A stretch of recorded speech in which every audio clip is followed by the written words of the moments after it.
Good afternoon, ladies and gentlemen, and thank you for joining our webinar on promoting gender balance in supply chain and logistics, hosted by APM Terminals under the patronage of His Excellency Engineer Kamal bin Ahmed Mohammed, Minister of Transportation and Telecommunications. Today's session is supported by the Supreme Council for Women, and we would like to welcome all of you and thank you for your participation today. Can I call on Susan Hunter, the CEO for APM Terminals, to help open the session with some of her opening remarks, please? Absolutely, and thank you very much, Cal. So first of all, I'd just like to thank all of you for joining our live webinar today and offer some special thanks to His Excellency Kamal bin Ahmed Mohammed, Minister of Transportation and Telecommunications, and also to the Supreme Women's Council for their support today. Today we're going to celebrate the success and the progress that we've made globally in gender equality and the success that we've had across the industry and also here in Bahrain with the work that the government have done and the efforts of the Supreme Council for Women. But at the same time, we do this in the context that realistically, based on the predictions from the World Economic Forum, none of us or our daughters will actually experience a world where there's gender equality.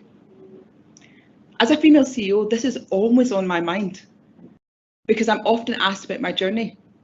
And on one hand, there's no doubt that the increase in female CEOs across the world is a great sign of the progress that we're making.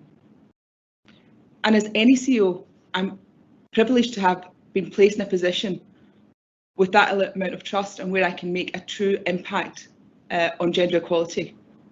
But at the same time, it's really important that when I share my story and talk about things, that it's in the context that the issues that affect gender equality are systemic, whether it's biases or unpaid work at home, and are not something that can be tackled by one female individual. It's something we have to work on with structured plans from companies, from institutions, from governments, and from individuals. And I think that's why it's most important for us at APM Terminals to host webinars like today to promote gender equality and to give the opportunity for us to celebrate success, but to continue to challenge and bring the discussions that are needed for us to move forward in gender equality globally and also particularly in our industry, especially as we start to face issues like gender fatigue in areas where it is difficult to get progress. So I hope you'll all join me today and have an interesting discussion where we really tackle some of the issues that are facing us. Thank you very much. Rania is the Director for Gender Balance Center within the Supreme Council for Women. And it is fortunate that today we're discussing about gender balance versus gender empowerment. And that is due to the good fortune and the excellent work being carried out by organizations like the Supreme Council for Women. Can I please call on Rania to say a few words? Good afternoon, everyone, and I thank all the organizers for having us today. Thank you for involving the Supreme Council for Women. I am hoping, is my presentation clear for everyone? Can I go ahead? Yes, thank you. So since its establishment in 2001, the Supreme Council for Women is the national entity responsible for the advancement of women in the Kingdom of Bahrain and for achieving gender balance. However, we could never do that without the support and joint efforts with our partners in the field, including many of you who are with us today. The Supreme Council for Women proposes new legislations, policies, and their amendments towards gender balance, and we have taken a very strategic approach towards women advancement, and this is why we were mandated to monitor the implementation of a national strategy for the advancement of Bahraini women. The strategy holds several pillars, as you can see in front of you on the screen. These include family stability, equal opportunities, lifelong learning, the quality of life, and being a center of, Bahrain actually, being a center of expertise in the field of gender balance and women advancements. And we work, when we talk about, for example, if I should take family stability, we always go back to our core values in the field, and the core values of the Supreme Council for Women in the field are justice. We always strive every day to allow women access to justice, equal opportunities, be it in the social setting or even in the economic setting. And if we're about the topic at hand, we are very intent of achieving equal opportunities for women in every career path, including the supply chain and logistics path. Women advancement is also a core value, where we work with a lot of advancement programs and initiatives in the field of entrepreneurship and innovation. Lifelong learning has just become part of our life, especially with the current pandemic, and it's very important that we ensure that whatever women have gained for the past years since we started implementing our national plan, and we keep revising, of course, our national strategy, and our latest national plan has started now since 2012 and still ongoing till 2022, so it's a nearly a 10-year journey to date, and we want to ensure that women are always given the chance to continue their learning and to continue advancement, and being given the ecosystem that allows them to thrive and to advance, and quality of life is of course part of this. As I said, to do this we have to conduct women advancement programs and initiatives with our partners. We can never know where we're at except by measuring our KPIs in the field, and each one of the 5 impacts stated on the screen has several initiatives within them, and these initiatives also have several KPIs under them. So the Supreme Council for Women, since its establishment, has actually established a complete information center for research, studies and databases that I will be talking about more on my slide. One of our mandates is to raise society's awareness on women's roles, their rights and duties, and of course to represent Bahrain in international forums and organizations like the one I am at today. So that is a very comprehensive and extensive mandate. It's a challenge, but we're very passionate about it in Bahrain. So a lot of efforts have been done on the ground. One of the things that makes the Bahraini experience in the field very unique is that Bahrain has put together a complete framework of action in the field of women advancement and gender balance. We call it the National Gender Balance Model. It has several pillars where we work very close with private sector entities, civil society, public sector, and the legislative authority towards ensuring that policies are always revised, that gender responsive budgets are implemented, and that there's always knowledge management and exchange of experiences and expertise with national and international partners. And one thing I can say about the Bahrain experience is always country specific. For example, just as an example, Bahrain now, it's mandatory in every public sector organization to have an equal opportunities committee that looks and ensure, it's always with the support of the Supreme Council for Women, ensuring that the national model is being implemented within the policies and within the initiatives of every organization in Bahrain. The private sector as well has initiated several equal opportunities committees. I think we're around 20 to date. Many of them are actually in the supply chain and logistics field, and they work at maintaining whatever gains we have reached to today for women. All this put together has led to Bahrain issuing a national gender balance report, which actually corresponds to global reports in the field, and these are reflected actually in a gender balance indicators observatory. And I would advise everyone with us today to please go onto your app store and download the Bahraini Gender Balance Indicator app, which is actually just a snapshot of all the indicators within our observatory. And whatever you find there is a reflection again of the efforts that have been done with lots of our partners, and There's always encouragement for organizations and for personnel to advance and to give more to national development. So some of the examples are that we have Her Royal Highness Princess Sabika's award for Bahraini women, and this recognizes the efforts of organizations where women work and how much effort is being put to advancing women's career in the context of gender balance, of course, when and we don't and there's also a sister, after 10 years we have a sister version of the prize where a lot of individuals and organizations can apply on an international level. There's also an honor seal for female entrepreneurs. Bahrain has a complete women development center, which is an incubator and consultation center for women entrepreneurs. A business finance scheme called Riyadat has been put together. And again, we are concentrating on the technology and ensuring gender balance in the future field of future sciences. So this is just some of what is going on in the ground. And if I have to say what Bahrain has been doing during the last 20 years, I wouldn't stop talking, and I was only allowed 5 minutes actually today. So very quickly, I can go on and on about our efforts. However, if it's not reflected in numbers, we're not getting there. And I'm glad to say that women hold 19% of the industrial sector today, and they hold 27% of the transportation and logistics sector, which really corresponds a lot, or is close. We're getting there to the global percentage in the field.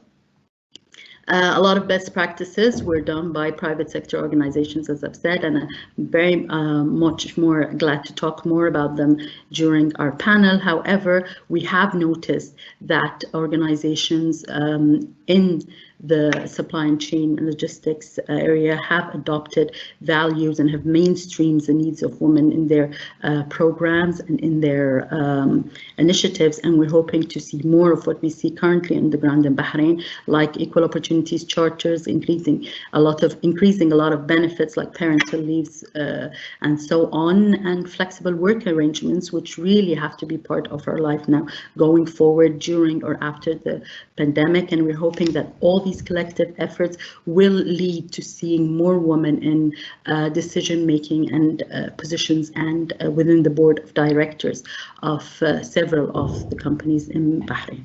Thank you very much for giving me this time. Thank you, Rania. And I know, given the amount of work that the Supreme Council for Women do in Bahrain, it is very, very difficult to try and pull it all together in one hour session, let alone 5 minutes. So yes, thank you for hitting some of the key points, which we'll pick up again during the discussion. Today's session, ladies and gentlemen, we are going to focus on promoting gender balance in the supply chain. Can I start off by thanking APM Terminals for actually hosting this session, and also Finmark Communications for organizing the actual session. I would like to start off by introducing my panel of esteemed colleagues. You've met Susan Hunter, you've met Rania Ahmed Al-Jarf. Can I also now introduce Iman Ibrahim. Iman is the General Manager for Supply Chain with Fulath Holding. We have Liz Naderi. She's the head of HR for APM Terminals for the Africa and Middle East region. We have Fatima Ahmed, who is representing the Ministry of Transportation and Telecommunications on the panel. And Fatima is a Senior Ports Development Specialist. We also have Issam Ahmed, who's representing Tamkeen on our panel, and Issam is the Director of Partnerships and Customer Engagement. It's not very many sessions I get to say this. Ladies and gentlemen, if we were to start the session today, I would like to start off by the fact saying that, we're talking about gender balance and we've got a panel that's not yet balanced. Balance in all forms is critical for society. And when we focus on a sector like supply chain, logistics, industrial manufacturing, heavy manufacturing, we've come to realize how valuable the sectors are to us in reality when we hit a crisis mode, when you have all your daily necessities reach to your doorsteps, when you have all your medical support, everything uninterrupted, even during crisis mode. All we can do is turn around and thank you. Now, to start off, just to get some of our thoughts going, when we look at gender balance in a sector like this, where historically we're looking at fairly low numbers when it comes to women engagement, I think globally we're looking at about 34%, which in itself is not indicative of the actual number of people in the sector. What is your perspective on women engagement and, more importantly, empowerment within supply chain and logistics as a sector, and even industrial manufacturing as a sector? If I can start with you, Susan. Thank you, Cal. I think I can keep this quite short, because I think if we said anything except that it's not where it needs to be, that would just not be a fair representation. And that was my message earlier, is of course there's been progress, but it has been less in these traditionally male-dominated industries, and where the perception that this is not a place for women has been held now. I said earlier, I don't want to be used as tokenism, but it's not true. There are fantastic careers, and as we move into a digital era, and COVID is pushing us further there, that will make it even more accessible. But the truth of it is we are not where we need to be, or anywhere close. Iman, if I can get your thoughts on this, considering you've had a successful career in, again, industrial manufacturing, which is a sector where the perception is that it's not a place for women. But clearly you've not just, disregarded some of these glass ceilings, you've shattered through them. So it'll be great to see your perception on this. Yeah, thank you, Carl. So unfortunately, from my perspective, I can see that too many women still are having the misconcept regarding working on supply chain or even in the heavy industrial area. So absolutely, you are right. So from my experience, I might be one of a few, or maybe the only available woman in the room. I used to have that. However, I would like to take this opportunity to change this concept for every woman. Maybe every woman, or maybe some of the women, they are enjoying their career path on the industrial area and the financial area, on the banking sector. However, the only message which I'd like to share it is find your mission, live your mission, and definitely you will find yourself. The challenge which I had it earlier is I graduated definitely from banking and finance sector. However, I found my career path in supply chain. I started as a junior trainee in supply chain in one of the multinational companies. However, where I am today, I'm really proud to mention that I was one of the first lady appointed as a general manager on one of the leading company in Bahrain, which is Foulad Group. So this is not a stopper for anyone like a woman. You need just to find your life and just live a mission. Thank you, Iman. If I can go to you, Liz, and try and take a slightly different perspective to say, your role within HR, what are the challenges you're seeing from talent attraction and talent, being able to just find people for that pipeline that you need within the organization? Thank you, Colin. That's a very good question. Little is known about the opportunities in supply chain and logistics. And one thing that has been mentioned is about bias. So there is a perception out there that the jobs in supply chain either are grueling or they're physically impossible to manage, or the other perception that ladies only take up the back of house kind of type of roles. So one of the things we've done as HR, especially in APM terminals, is to be very conscious about our hiring process. We have made our hiring process quite inclusive to make sure that for each and every role where we feel that we need to make an effort to attract the best candidate, and especially from a gender perspective, that we require at least a 30% representation of gender parity on the short slate. Now, here's the thing that we've also observed. The one thing is we also have to actively convince our candidates. So we will intentionally headhunt because they're not going to be, our female candidates are not going to actively come and apply for this position. So we have to intentionally go out there, headhunt, and literally convince them that they can compete effectively. And we have seen some good results. So this is something that we're going to continue doing to make sure that the glass ceiling remains shattered. That's brilliant. One of the things, that Rania picked up during her presentation was how sometimes targeting just women empowerment or gender balance as an end product might not be the way forward, and how you needed certain strategic interventions, whether it was improving education, training, changing the mindset within organizations that foster gender equity, maybe even influence public policy to the point that this becomes a second nature for most organizations and leaders going forward. Now, on this panel, we have 3 panelists who represent government in one way or the other with us. And I'm going to pick on what would seem like our youngest panelist, Fatima, who is a graduate from the Bahrain Polytechnic in supply chain and logistics, and also works within the Ministry of Transportation and Telecommunications, focused in the same space.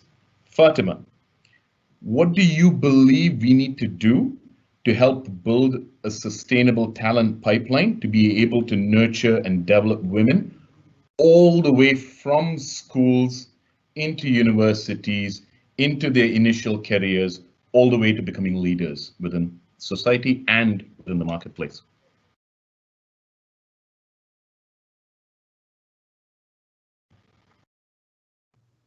Thanks, Cal.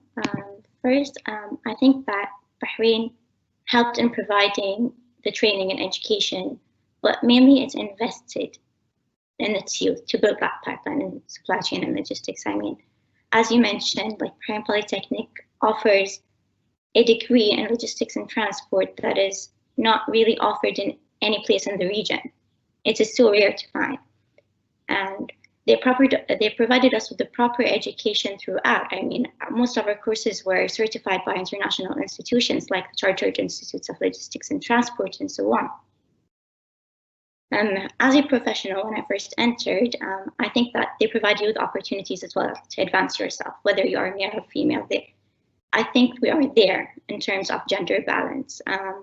Aside from my bachelor's, I also was given the opportunity once I entered the workplace to advance myself and given an opportunity, a scholarship to Liverpool John Moores to study port management, a degree that is also very rare for women all over. I was even there, I was the only woman in class.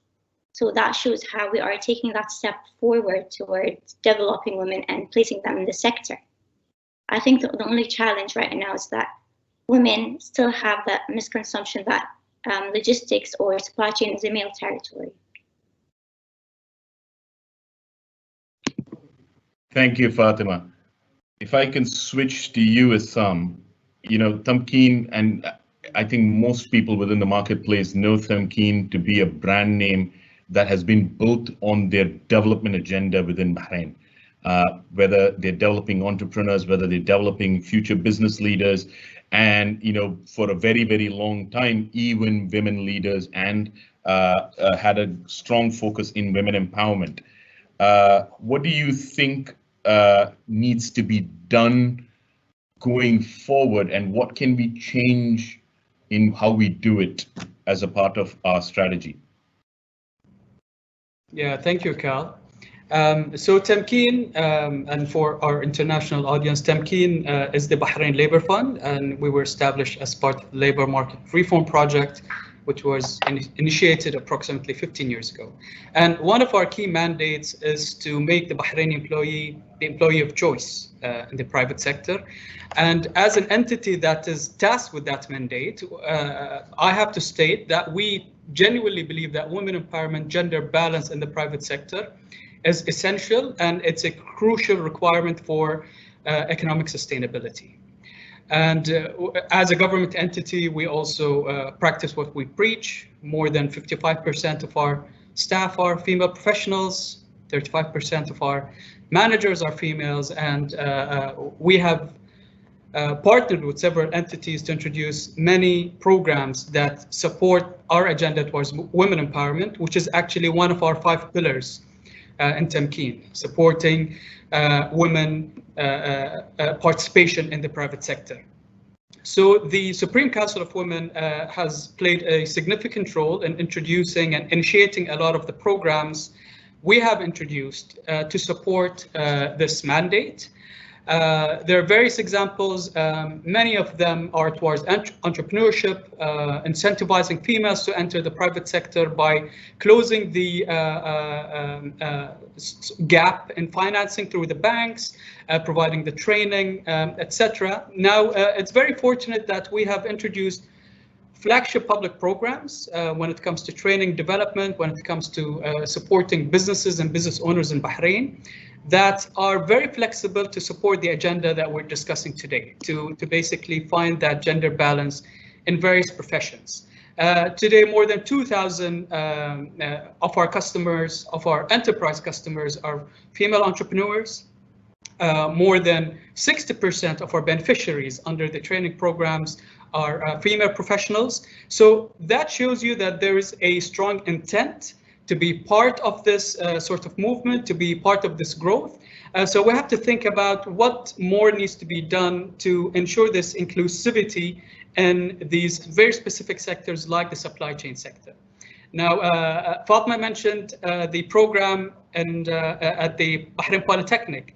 Tamkeen actually heavily got involved with that program in terms of funding, in terms of ensuring that the right caliber of individuals were selected for that program, and we continue to replicate that for other sectors. Maybe one good example where Tamkeen specifically intervened to introduce this balance and this participation from female professionals is the National Educator and Teacher Program, which was conducted, or which was initiated in partnership with the Supreme Council of Women.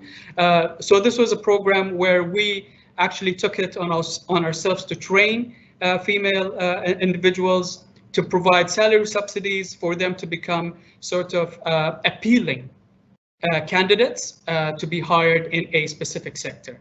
That can easily be replicated to other sectors. And I think it was mentioned a few times here that we need to work around the preconceptions.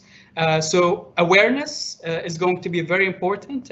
People don't know what they don't know. So we can support the sector by building awareness in terms of what professions, what roles do exist in the sector. And then we can support in terms of providing career mentorship. And to have individuals like Susan today leading one of these global operators in Bahrain is a great testimony, is a great motivator, and we need to have more of these success stories to build on that and to create a story around the sector.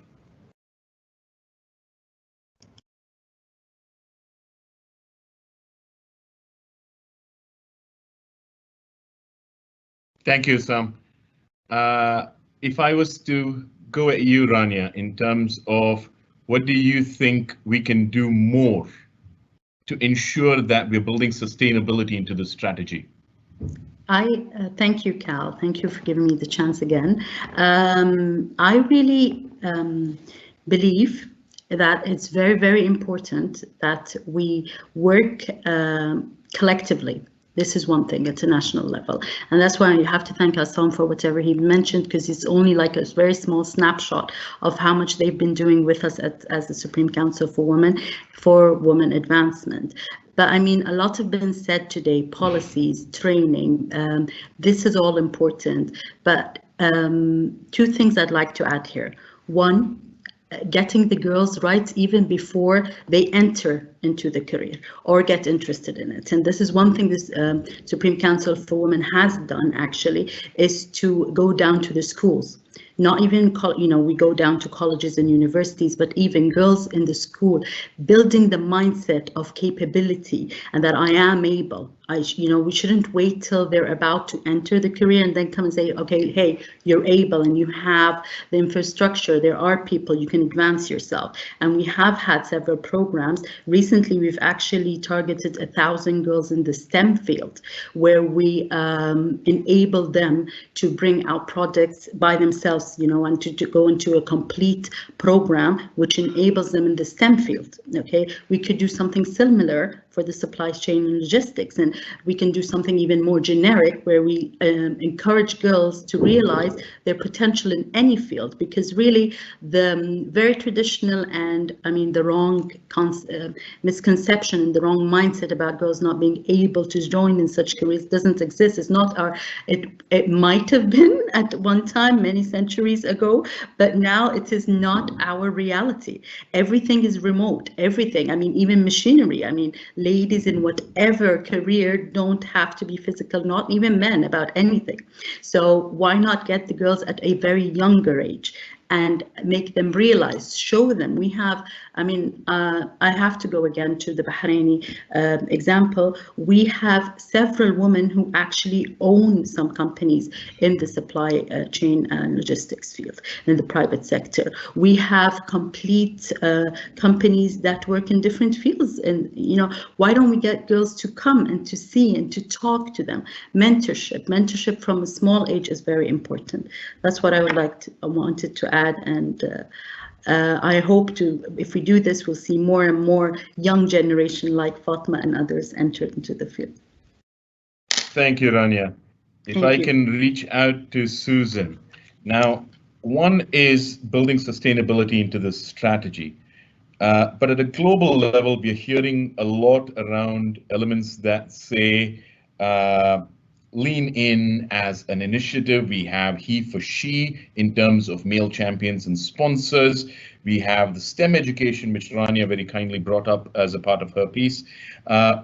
What, in your opinion, is required from us as organizations, leaders in the marketplace to be able to build sustainability into the strategy, but also what has worked well from your experience? Yeah, thank you, Cal. So I'll take that question a bit backwards. In terms of what has worked well, you've named many initiatives there. And I think the truth is we need many initiatives. So all of them have come from a different perspective, tackling one of the many issues. And I think we should encourage that, because it will never be one silver bullet. And I think that is my main message when we talk about sustainability. So to go back to what I said before, it's really for companies to, one, be clear about their intention. Okay, and be absolutely, and yes, that sometimes means quotas that are necessary, targets that are necessary, and then looking at the issues that exist within the company, within their environment, because it is different, and it's different also sometimes for individuals, and then to have that structured plan that means that they are tackling each of these issues at different levels, because going back to what I'm saying, it's not one issue. If it was, we would have fixed it. So it comes down to everything from the biases that we talked about when people are in, it's the recruitment, it's the marketing of the jobs, it's tackling the imbalances at home, it's the flexible work, it's all of these things. And like any large project, actually, that can only be tackled when you make clear where the issues are and you one by one take a programme similar to what the Supreme Women's Council have done and start to tackle these things one at a time and chase them down until they are no longer issues. And there's also issues, if I can just speak about, again, from my own experience, we also need to support men. So if I give you an example, one of the most interesting things in my life that I noticed was when my husband said, I need to leave work to pick up the kids, at least one colleague, not always male, would say, why can your wife not do it? Of course, he'd reply, my wife's in a board meeting. So on this occasion, she definitely can't do it. But we also have to support, so it's supporting our environment, it's supporting our men to be able to take on that extra load. And in general, just realizing that there are many issues here that we need to tackle, but that we can, and they are all solvable.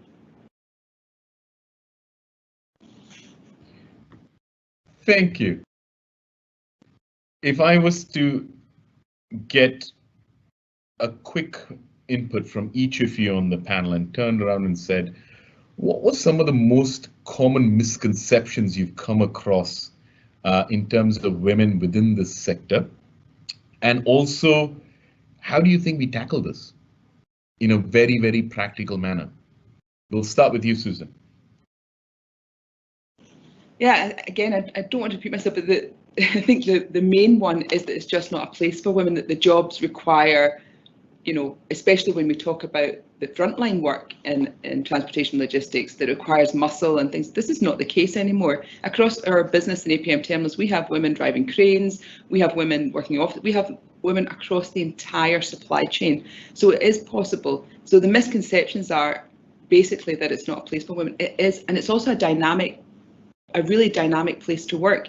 And I was persuaded to come into terminals because someone said, you know, in a terminal here in a port, you're running a whole listed company and an operation, and you're making a difference in a kingdom, in a country. What more could you want? And that perspective helped me realise that this is the kind of company I want to work in. Actually, there's probably not that many other companies where you have such a vast experience in one place. So we just need to keep breaking down those misconceptions. Excellent. Iman? Yes, guys. So I would echo what Susan she mentioned. Actually, as I stated earlier, the misconcept is here. Working on a heavy industrial area is very tough for women to understand it. So exactly what Susan she mentioned. Sometimes you need to share this load even from your other partner, which is your husband. So, for example, I'm having this issue right now. I am a working mom for a baby who's having only 2 years old. However, I'm sharing this load with him right now. He is now back on home. He's taking care of my baby because I am having a passion to work on supply chain. And working in supply chain is really dynamic. You need to make sure that you are flexible, you are agile, just to maintain your things. So actually, yes, the misconcept is there. But if you're having that passion to work in supply chain, you just go and do it. Brilliant. Fatima, I'm sure you heard your share from your friends and classmates and university buddies as you were growing into this career. Similar to what Susan and Iman have shared, the misconception is usually that the career path for women in supply chain and logistics is very limited. So because either they associated with physical strength or their late working hours and shifts and so on. Because I think people still view logistics as those who are delivering parcels or operating a forklift in a warehouse, and that's about it. But the truth about it is that they forget about the jobs that are behind the scenes, behind what's visible, and that is what we need to educate people on more. Because there are multiple subsectors within the field that women and men can just succeed in and pursue their passion. Fantastic. Liz, I'm sure you go the other way around in terms of how do you convince some of these young, talented women who, you know, are obviously the right fit for your sector, but require that nudge? That you don't have to have 50 years of terminal experience to be successful in a role. There's a misconception that it's a highly networked industry, and you know what, you've got to have been in the terminal, grown in the terminal, done this. And yes, there's some element of truth. If there's still some quite technical positions which we cannot go against the grain. Hey, but you know what, as we go higher up, it is more about leadership. And it's about bringing that experience from a different subset of industry and skill set to the top. So the one bias that I've had to convince people about is, and I don't know how you guys feel about this, is when a job spec is put out, if there are like 10 requirements for that job spec, a man meets 3 of them, he's going to be confident enough to put in his application and you know, convince you that he's the right person. But there's something I've noticed about my fellow gender female candidates is if I don't meet the 10, then I'm not good enough for this. And that's my job as HR to tell, you know what, put your best foot forward. But it's something that we're going to keep challenging. And I'd encourage all female participants, you know what, if you feel like you can go for it, we'll give you a seat at the table. Let's talk, let's debate about this, and we'll support each other. That's great. Is there something beyond just misconceptions? Is there something that is a bit more subtle? However, you know, it tends to go unnoticed every now and again. Susan, would you like to pick up on that? Yes, thank you, Carl. I think you know I'm passionate about this, so I think there are a lot of misconceptions. We've talked about those, and there is a lot individuals can do and that we can do to breach it.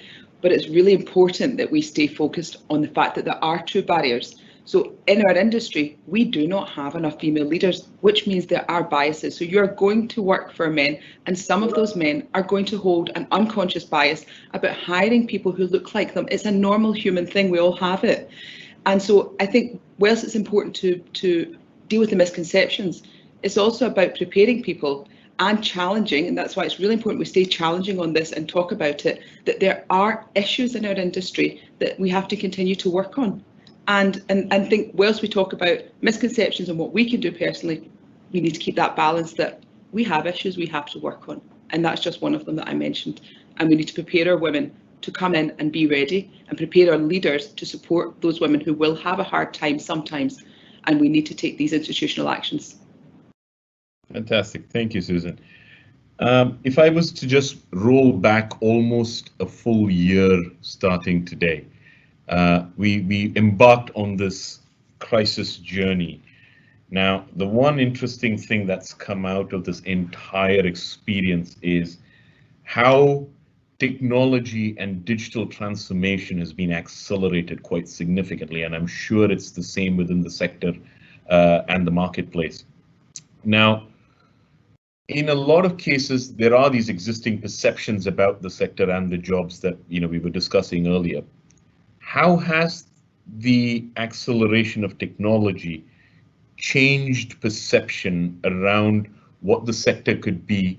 What are the jobs? How does it kind of make a difference now? And at this time, I'm going to start with Liz, if you may.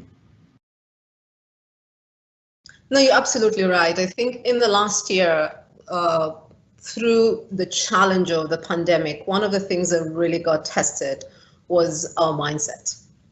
What we thought we could never do, we got it done. So technology has played a significant role in changing how our jobs are in the terminals, either proactively or because you really had to adapt how we communicate. I mean, look at what we're doing today, how we engage in this kind of conversations, but more specifically, especially talking about terminals, we have terminals that are fully automated. And what that happens is it takes away that old perception that all the roles are, physically intimidating, grueling, to now you're able to operate very simplistically, leveraging technology. So yes, but what we need to do is we have to sell that a little bit more. We have to proactively go out there and start programs and support the pipeline development of people getting to understand that jobs have changed, times have changed. And even besides that, outside of technology, there's also a targeted initiative from the companies to partner with the governments to adopt some policies to still enable the penetration of our females into this sector. So yes, a lot has happened from a technology, but equally also the initiatives the companies are taking to drive gender balance in the companies.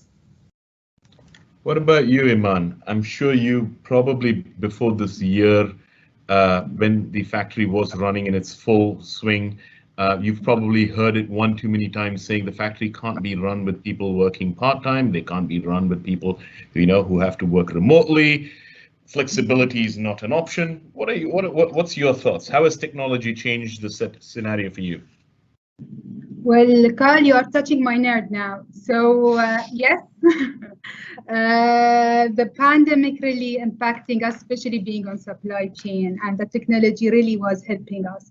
However, one thing which I like to share regarding the learning, which I learned out of this pandemic, is your supply chain strategy should be really changed. Your concept should be changed. You should be flexible whenever you will be setting your supply chain strategy. You should be agile.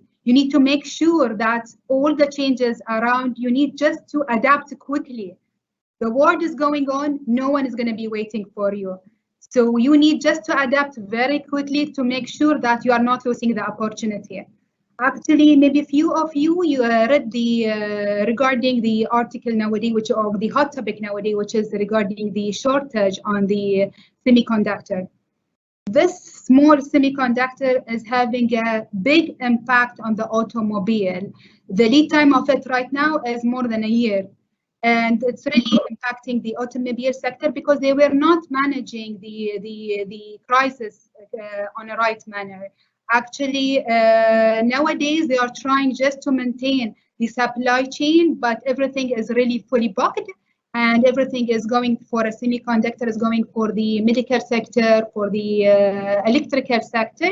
And whenever they are trying just to maintain their sustainability, to maintain their output, and to go back to the same level back on Q3 2020, they cannot maintain it. It's because they didn't manage this crisis on a good manner. So the only thing is I would like to advise is make sure that to sustain your supply chain strategy, make sure that you are flexible. Thank you, Iman. Assam, if I can pick on you on this one. You're obviously seeing a lot more of the investment taking place in the marketplace across different sectors, particularly in technology. How do you think that is contributing towards the changing nature of what development means for some of the younger generation?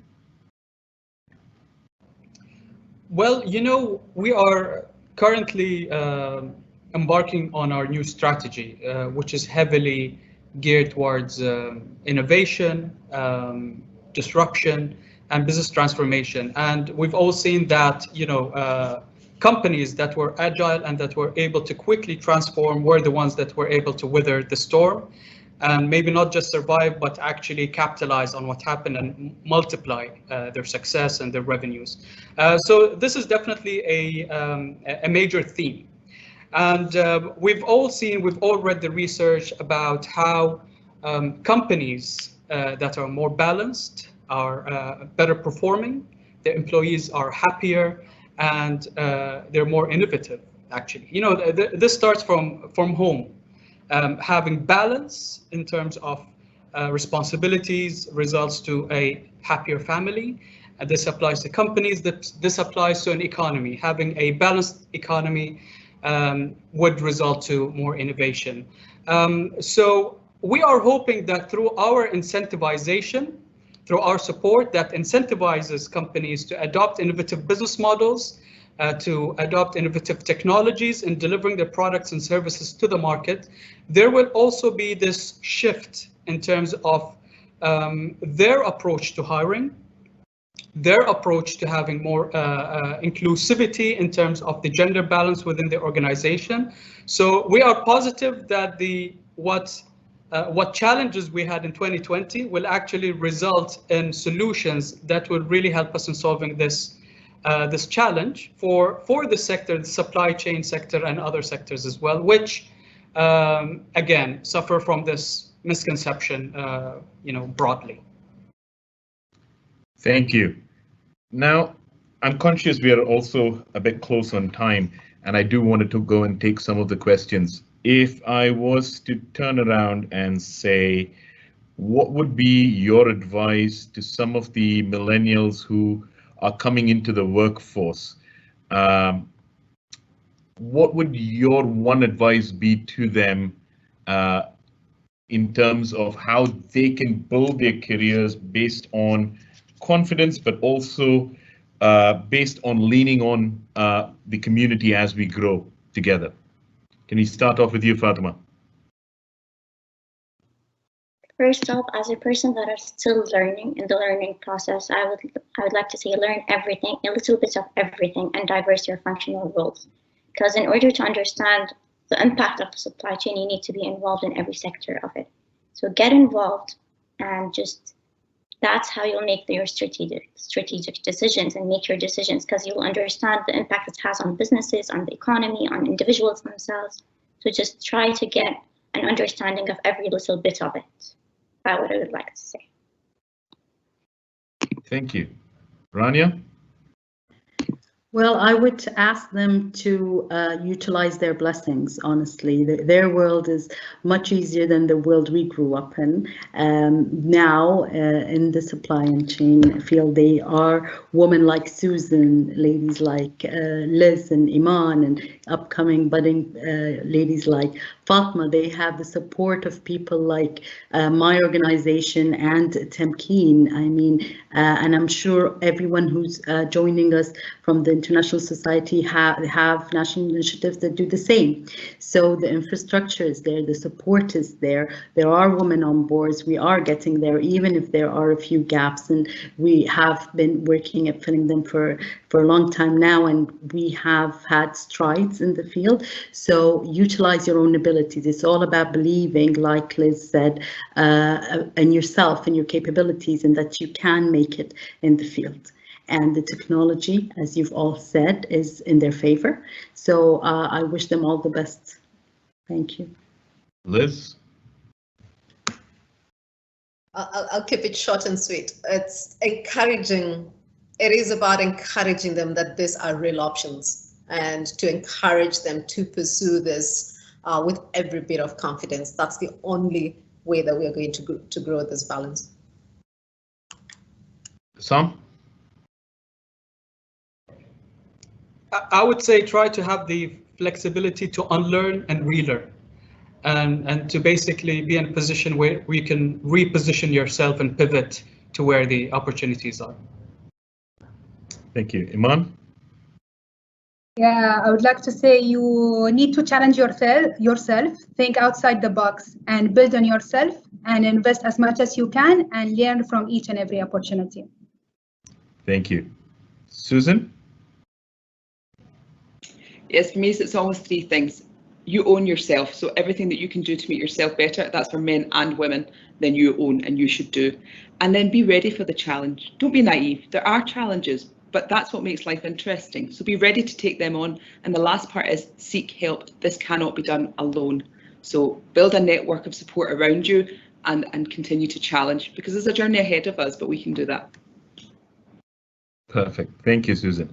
If I can go into the questions that have been posted from some of our participants, there's one fascinating one which says, there is a view that trying to achieve gender balance at a professional level seems to be a reactive measure and hence continues to remain a challenge. What kind of public policy intervention would drive the cultural change required to be able to achieve this gender balance? Rania? Okay, now, I think, during my presentation, maybe I was too quick, but I did mention the national model for gender balance, right? It's not one policy on its own. Nothing stands alone. It has to be a comprehensive and collective effort from everyone, be it the governmental entities, being funds like Temkeen, be it the private sector. We all have to work. I mean, being the people who want to be involved in the sector themselves, everyone has to work together to fill the gaps in the field. There's not one policy. I personally, and probably the SCW, we believe that it's not about quota as much as it's about equal opportunities. We have to ensure that the environment is enabling for gender balance, and then may the best man win, as they say, right? So this is what I'd like to add here, that it's mainly a cultural misconcept about the abilities of women. We still need a lot more people like Susan and Liz and Iman in the field to enhance the fact that the balance is more there and less gaps are there in the field. However, it's not just policies, it's actually a lot of initiatives, very small things like awareness programs, things like we're doing today that will encourage more gender balance in the field. Thank you. There's another interesting question that I would like to target Susan with. This one's fascinating, and we had a discussion on this off the call earlier as well. What's more important in terms of having a powerful statement to be able to drive change? Is it X percentage of your employees are women, or is it X percentage of your leadership and boards are women? while there seems to be a lot of activities around women empowerment, how do we deal with the glass ceiling, which still stands in some cases? Yeah, so this question touches on more than one issue here. So it touches on the issue of, quotas and should you actually have those targets? And I'll answer that first and say, let me be honest, I have gone back and forth on this. I am now firmly that we should. And that has taken me a long time because there's so many negatives to it as well. But if we don't start really holding ourselves accountable that we need to have women, then doing the work that's required to get the best candidates and make sure that there are good women in that pool, we will naturally get the quotas, right? So I don't want to achieve quotas by just appointing any women. That is not what I mean. But we should have those quotas and targets, and then we should take the actions to make sure that in every candidate pool there are experienced and educated and talented women, and then the quotas will be met as a gift. So that's one part. Then the other part you talk about, is it more important to have leaders or is it more important to have the middle? The truth is you need both. Okay, there was some research came out recently that said having a female CEO wasn't the biggest difference. Actually having a balanced board and having sufficient balance in the middle is actually what makes the difference and where you get most of the benefits. So the answer is we need both, right? You need to have it at the top and the bottom and the middle. I hope that answers the question. That covers both ends of it. Thank you. One more question, and I'd say that's an open question to the panelists.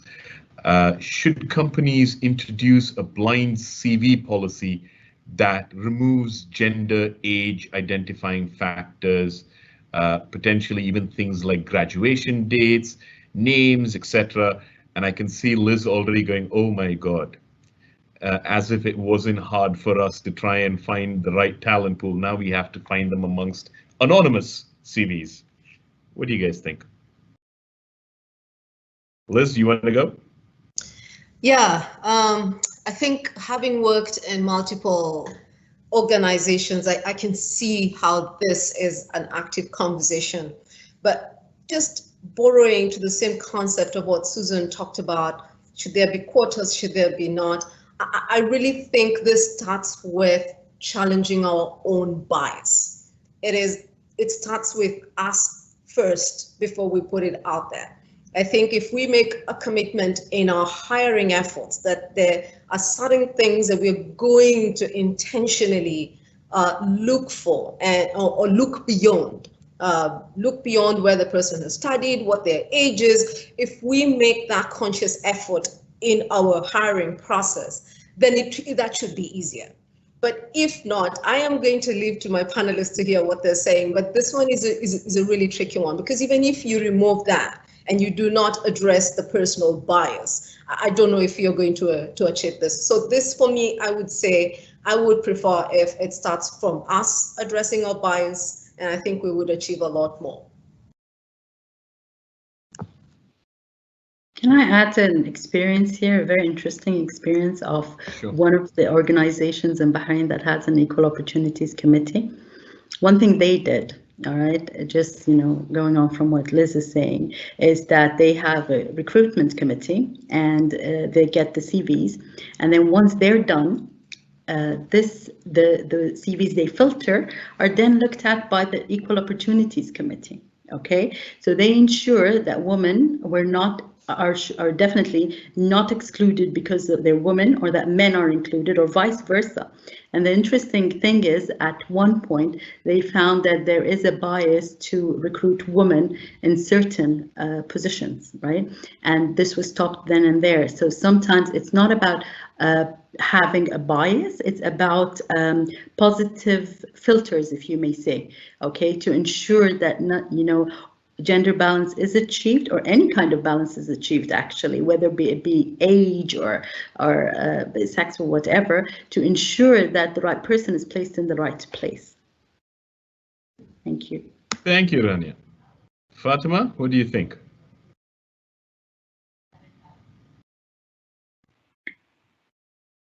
I think I kind of agree with Liz that it is tricky to make it anonymous. Especially if we're trying to reach gender balance.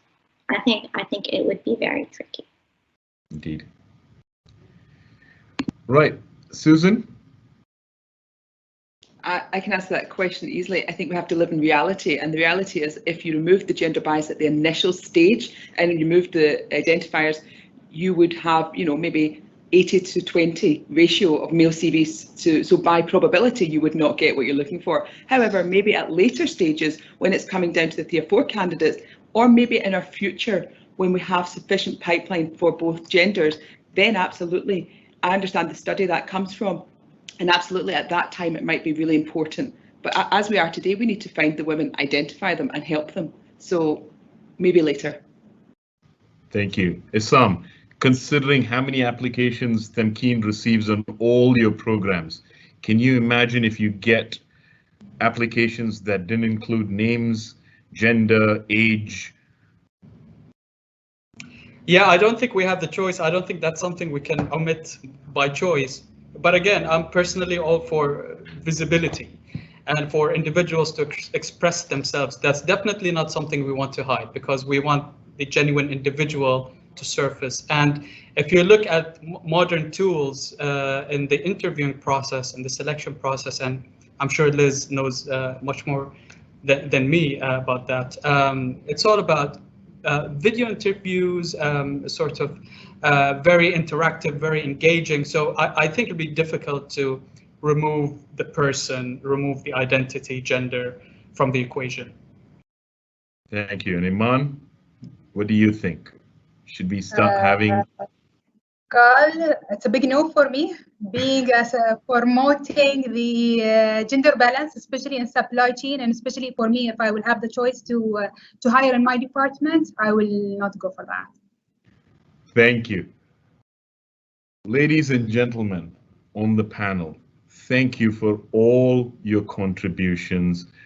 We are just running out of time. If I can ask you for one last thing, considering that our session comes in alignment with International Women's Day that took place on the 8th of March, and the theme for this International Women's Day is Choose to Challenge.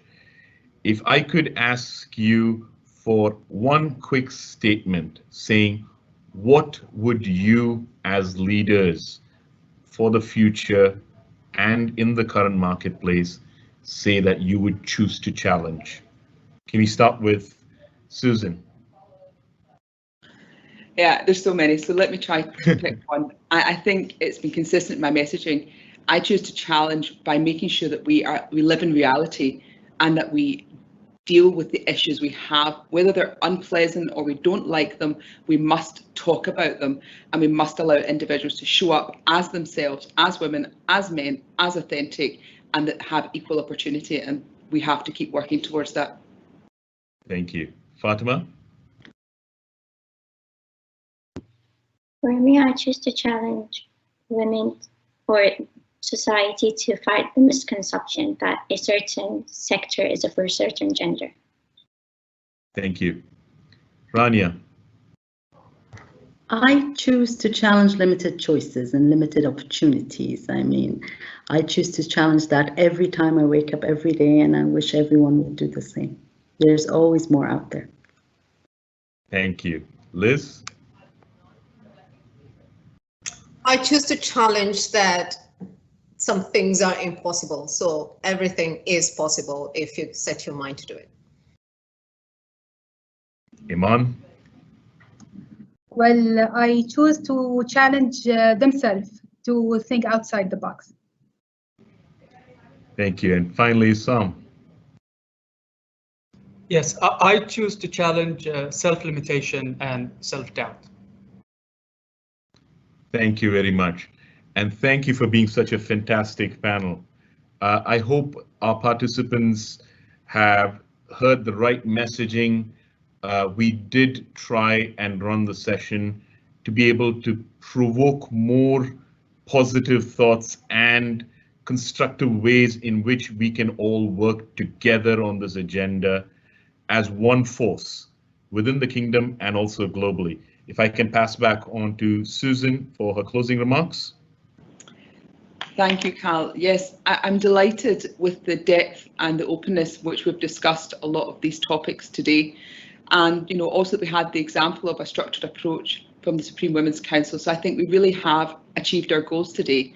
But all these words, don't matter enough if we don't go out and take action. So I know on the call, we've been very fortunate in our delegates who haven't talked about, who are watching today, are leaders from different levels, from different countries across the world in many roles in the supply chain. And so I would ask for them to take on board what you've heard today and to act within your companies, within your individuality, and to make this different. And whilst there are many challenges, I'm hopeful when we have discussions like this. And I'm really an optimist at heart. So I do believe when people come together and work towards a purpose, anything is possible, like Liz said. And I guess one symbol of hope is I'm leaving, as many people know, this role, and I'm going on, to be clear, to continue to chase my ambition as a woman and make a difference. And I'm handing over to a super capable and experienced leader who also happens to be a woman, and that has to continue to give us hope that we are going in the right direction. And then that just leaves me to say thank you to everyone who joined. Thank you, Cal, for your excellent facilitation.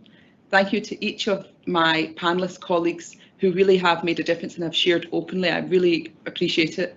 I thank you again to His Excellency Kamal bin Ahmed Mohammed, the Minister of Transportation and Telecommunication, for his patronage, and to the Supreme Council for Women for the participation today, but for the work they continue to do in this area. And then finally to Finnmark for setting us up and helping us have such a great event, and to APM Terminals for being a company that I have a privilege to work for many years, who allow us and support us to bring these forums and to make sure we have these discussions and we move forward, and for the actions they take. So thank you very much, and I hope you've enjoyed the webinar.